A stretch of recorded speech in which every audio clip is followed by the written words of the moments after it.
भारत ने नहीं दिया। भारत को दुनिया के देशों ने बहुत कुछ दिया। हमको बताया और पढ़ाया जाता है कि अगर अंग्रेज नहीं आते तो इस भारत में कुछ नहीं होता।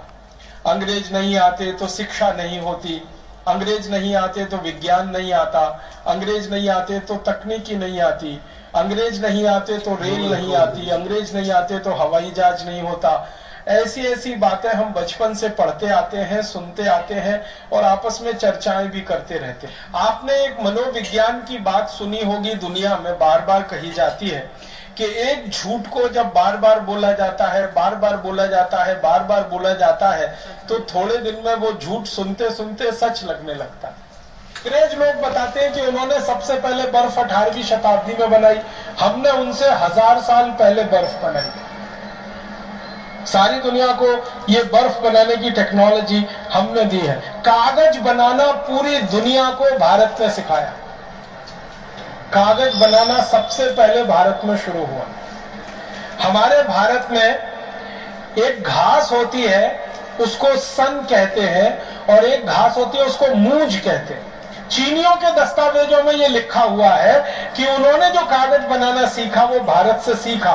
तो उन्होंने जो कागज बनाना सीखा वो भारत से, यहां से सीखा, सन और मूंज की रस्सी से। इसी तरह से दुनिया में सबसे पहली बैटरी समझते हैं? ड्राई सेल, अंग्रेजी में कहूं तो शायद जल्दी समझ में आए। ड्राई सेल बैटरी सबसे पहले भारत में बनी। और ड्राई सेल बनाने की जो विधि है ना, जो आधुनिक विज्ञान ने भी स्वीकार कर रखी है, वो महर्षि अगस्त्य द्वारा दी गई विधि है। महर्षि अगस्त्य ने सबसे पहली ड्राई सेल बनाई थी और उसका विस्तार से उनका वर्णन है अगस्त्य संहिता में। पूरा ड्राई सेल बनाने की टेक्नोलॉजी, पूरी तकनीक उन्होंने दी है और हम में से कई लोगों ने उस तकनीक से बना के देखा है और ड्राई सेल बनता है। और हजारों वर्ष पहले की वो तकनीक है। ये जो सिंधु घाटी की सभ्यता का अगर आप इतिहास पढ़ेंगे तो आज से 3-3,500 साल पहले का इतिहास है। उसमें सिक्के बनाने का बहुत विस्तार से वर्णन है और सिक्के की ढलाई करने के लिए बहुत सारी फैक्ट्रियों की जानकारी। इसी तरह से जस्ता बनाना, जिंक, सारी दुनिया को भारत ने सिखाया जिंक बनाना। हमसे पहले कोई नहीं जानता था कि जस्ता कैसे बनता है, जिंक कैसे बनता है। और 13वीं शताब्दी में भारत में एक पुस्तक लिखी गई, उसका नाम था रस रत्न समुच्चय। उस पुस्तक में जिंक बनाने का बहुत विस्तार से वर्णन। पारा बनाना सारी दुनिया को हमने सिखाया। मरकरी जो सबसे मुश्किल है, सबसे जटिल है, वो पारा बनाने का चरक संहिता में बहुत विस्तार से वर्णन है और रस रत्न समुच्चय में भी बहुत विस्तार से वर्णन है। और एक बहुत रोचक जानकारी, दुनिया में सबसे पहले बारूद बना वो भारत में, बस इस्तेमाल उसका हुआ फुलझड़ी चलाने में। ये रोचक बात है। हमने बारूद बनाया सबसे पहले, लेकिन उसका बम नहीं बनाया, उसकी फुलझड़ी बनाई। एक ही निवेदन करना चाहता हूं अंत में कि आप आज के इस व्याख्यान के बाद अपने मन में कभी भी हीनता मत आने दीजिए, लघुता मत आने दीजिए, कोई आत्मग्लानि मत आने दीजिए। अब गर्व से कहिए, गौरव से कहिए कि विमान का आविष्कार हमने किया, बर्फ का आविष्कार हमने किया, स्टील का आविष्कार हमने किया, खगोल शास्त्र का सारा ज्ञान दुनिया को हमने दिया, गणित में नंबर सिस्टम हमने दिया, वर्गमूल दिया, घनमूल दिया, वैदिक गणित के सूत्र दिए।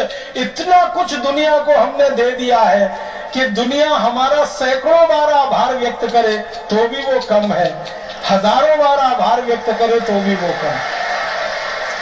डिवाइड एंड रूल, बांटो और राज करो, फूट डालो और राज करो, सफल हो जाएगी।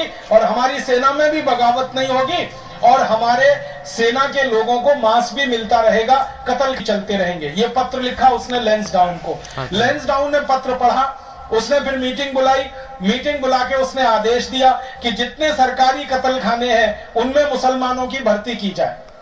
तो मुसलमानों में से कोई तैयार ही नहीं हुआ भर्ती के लिए, कोई आया ही नहीं। तो उन्होंने कहा कि ढूंढो, कोई तो मुसलमानों में जाति समूह होगा जिसको हम इस काम में लगा सकें। तो कुरैशी जाति समूह के मुसलमानों को प्रताड़ित करके, अत्याचार करके, मार पीट के अंग्रेजों ने गाय के कत्ल के काम में लगाया। और उनको इतना प्रताड़ित करते थे कि गाय काटो, गाय काटो। फिर होता क्या था कि ये गाय काटते थे कुरैशी समाज के लोग अंग्रेजों के दबाव में आकर। फिर अंग्रेज इसको पूरे देश में प्रचारित करते थे हिंदुओं के बीच में कि देखो तुम्हारी गाय तो मुसलमान काट रहे हैं। तो 1870 से 1894 तक जो आंदोलन चला गोरक्षा का, जिसमें हिंदू मुसलमान दोनों साथ मिलकर गाय को बचाने के लिए लड़ रहे थे। आपको सुनकर ताज्जुब होगा, जींद की जो गोरक्षा समिति 1870 में बनी उसमें 11 हिंदू थे और 7 मुसलमान थे। 18 लोगों की समिति थी। हर जगह गोरक्षा की समिति में हिंदू मुसलमान साथ में मिलकर काम कर रहे थे।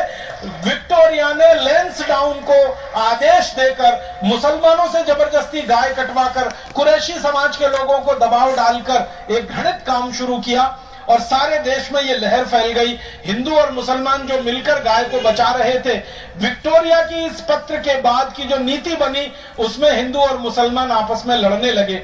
मुसलमानों के बीच में प्रचार किया गया कि कुरैशी को बहिष्कार करो क्योंकि ये गाय काट रहे हैं। हिंदुओं में प्रचार किया कि कुरैशियों को मारो पीटो क्योंकि तुम्हारी गाय काट रहे हैं, और अंग्रेज पूरे सुरक्षित हो गए। 1894 से ये नीति बनी और 1897 में इस नीति ने पूरे देश में एक विस्फोट कर दिया। और पहली बार मुझे ये दुख है कहते हुए कि हिंदू मुसलमान का पहला दंगा 1897 में अंग्रेजों ने कराया। वो इस नीति के तहत कराया ताकि ये हिंदू मुसलमान अलग अलग हो जाए और इस देश की गाय कटती रहे और अंग्रेजों का शासन सुरक्षित रहे। लैंसडाउन वो खतरनाक अंग्रेज अधिकारी था जिसने हिंदू मुसलमानों को लड़वाया और हिंदुओं को मुसलमानों के खिलाफ, मुसलमानों को हिंदुओं के खिलाफ बरगलाया। ये लैंसडाउन ने कुछ टीम बना रखी थी। आपको सुन के लगेगा कि कितना घृणित आदमी था वो। उसकी टीम के लोग जाते थे और किसी मस्जिद के सामने रात को 2:30-3 बजे सुअर काट के डाल के चले जाते थे, लैंसडाउन की टीम के लोग। और सवेरे हल्ला मचता था, देखो हिंदुओं ने सुअर काट के मस्जिद में डाल दिया। फिर लैंसडाउन के लोग जाते थे और किसी मंदिर के सामने गाय को काट के छोड़ के चले आते थे और लैंसडाउन के कर्मचारी प्रचार करते थे, देखो मुसलमानों ने गाय को काट दिया। इस तरीके से दंगा भड़काया। 1897 में जो दंगा भड़का इस देश में, वो दंगा भड़कते भड़कते 1905 तक इतना खतरनाक हो गया कि अंग्रेजों ने हिंदू और मुसलमानों के आधार पर देश का विभाजन करने का तय कर लिया और बंगाल राज्य को पूर्वी बंगाल और पश्चिमी बंगाल में बांट दिया। जिस अंग्रेज अधिकारी लैंसडाउन ने यह विष का बीज बोया हिंदू और मुसलमानों में, उस लैंसडाउन के नाम से इस उत्तराखंड में एक पूरा शहर बसा हुआ है, एक नगर बसा हुआ है, उसका नाम लैंसडाउन है। आत्मा को दुख होता है, कष्ट होता है, क्रोध आता है कि लैंसडाउन ने हिंदू मुसलमानों को लड़ाया। गाय का मांस अंग्रेजों को खाने को मिलता रहे, इसके लिए गाय का कत्ल करने के लिए कत्ल खाने चालू करवा के रखे। उस लैंसडाउन का नाम हम क्यों लें और उसके नाम पर कोई शहर का नाम क्यों बने? मैं अपील करना चाहता हूं लैंसडाउन की नगर पालिका से, लैंसडाउन की नगर परिषद से। मैं अपील करना चाहता हूं उत्तराखंड के सरकार के मुख्यमंत्री से, उत्तराखंड की सरकार से अपील करना चाहता हूं कि जितनी जल्दी हो ये लैंसडाउन नाम के कलंक को, इस पाप को उत्तराखंड से जितनी जल्दी मिटा दिया जाए उतना अच्छा है।